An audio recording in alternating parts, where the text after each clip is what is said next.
Kollimalai சீரியஸோட part 2 தாங்க இது. Part 1 பார்க்கலன்னா பார்த்துட்டு வாங்க. நம்ம குரங்குபுரோக்கு ஒரு டாட்டா காமிச்சிட்டு அப்படியே நம்ம ஹில்ஸ் ஏறணும்னா 11 கிலோமீட்டர்ல 20வது பெண்ட்ல ஒரு அம்மன் கோயில் தாங்க இருந்துச்சு. அம்மன் கோயிலோட பேரை தாங்க நோட் பண்ணாம வந்துட்டேன். கொஞ்சம் கோச்சுக்காம மன்னிச்சிருங்க. அப்புறமா அம்மன் கோயிலுக்குள்ள போயிட்டு சுவாமி கும்பிடுறப்ப சுவாமி கும்பிடுற கீழே இருக்க அந்த கல்லுல செம்ம கூலிங்குங்க. நிக்க விட முடியல, அப்படியே ஃப்ரீஸ் ஆயிடுச்சுங்க. அப்புறமா வழக்கம் போல அம்மான்ட்ட நம்ம சப்ஸ்கிரைபர் எல்லாரும் அனைவரும் நல்லா இருக்கணும்னு வேண்டிட்டு அப்படியே கோயில தாங்க சுத்தி பார்த்துக்கிட்டு இருந்தோம். சுத்தி பாக்குறப்பதான் ஒரு அணையும் பார்த்தோங்க. அந்த அணையில தான் கடைசியில பார்த்தா அணையில பைப்புல தண்ணி வந்துச்சுங்க. ஏன்னு கேட்டா இது வந்து சீசன் டைம்னால வெயில் அடிக்கிறதுனால எங்கேயும் தண்ணி இல்லைன்ட்டாங்கங்க.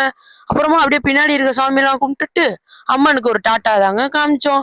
நம்ம சப்ஸ்கிரைபர் எல்லாம் நல்லா இருக்கணும்னு அடுத்த பார்ட் 3 பார்க்கணும்னா அடுத்த வீடியோ வேணும்னு கமெண்ட் சொல்லுங்க. பாய்.